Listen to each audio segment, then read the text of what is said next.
जय पार्वती माता, जय भोलेनाथ। नमस्कार दोस्तों, भक्ति जीवन चैनल पे आप लोग का स्वागत है। आइए सुनते हैं आश्विन माह के शुक्ल पक्ष में पड़ने वाली पापाकुंसा एकादशी व्रत कथा सुनने के पहले इस व्रत का महत्व जानते हैं। पहले जय श्रीमन नारायण। दोस्तों,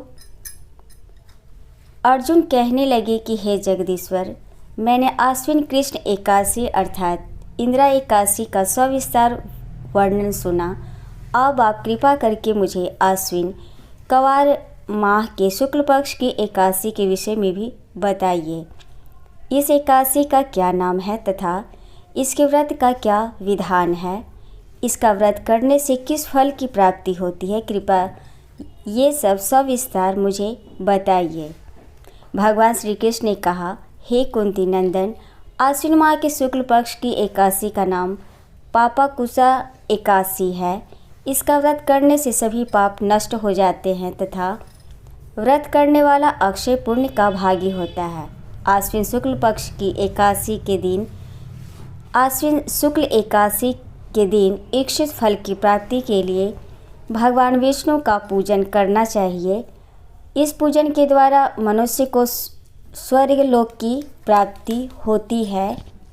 हे अर्जुन, जो मनुष्य कठिन तपस्याओं के द्वारा फल की प्राप्ति करते हैं, वह फल इस एकादशी के दिन क्षीर सागर में शेषनाग पर शय्या करने वाले भगवान विष्णु को नमस्कार कर देने से मिल जाता है और मनुष्य को यम के दुख नहीं भोगने पड़ते। मनुष्य के पापों से बचने का दृढ़ संकल्प करना चाहिए। भगवान विष्णु का ध्यान स्मरण किसी भी रूप में सुखदायक और पापनाशक है, परंतु पापाकुंसा एकादशी के दिन प्रभु का स्मरण कीर्तन सभी कलेशों व पापों का शमन कर देता है। पापाकुंसा एकादशी व्रत कथा सुनते हैं। जय श्रीमन नारायण। प्राचीन समय में विंध्य पर्वत पर क्रोधन नामक एक बहेलिया रहता था। वह बड़ा क्रूर था।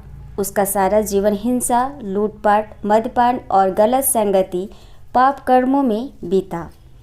जब उसका अंतिम समय आया तब यमराज के दूत बहेलिये को लेने के लिए आए और यमदूत ने बहेलियों से कहा कि कल तुम्हारे जीवन का अंतिम दिन है, हम तुम्हें कल लेने आएंगे। यह बात सुनकर बहेलिया बहुत भयभीत हो गया और महर्षि अंगिरा के आश्रम में पहुंचा और महर्षि अंगिरा के चरणों पर गिरकर प्रार्थना करने लगा।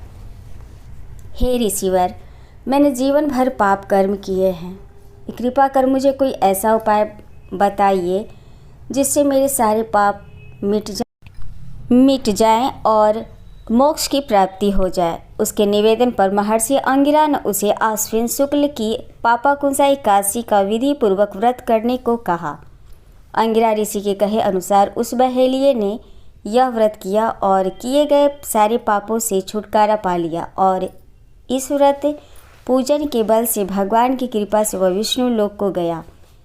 जब यमराज के दूत ने इस चमत्कार को देखा तो वह बहेलिया को बिना लिए यमलोक चले गए।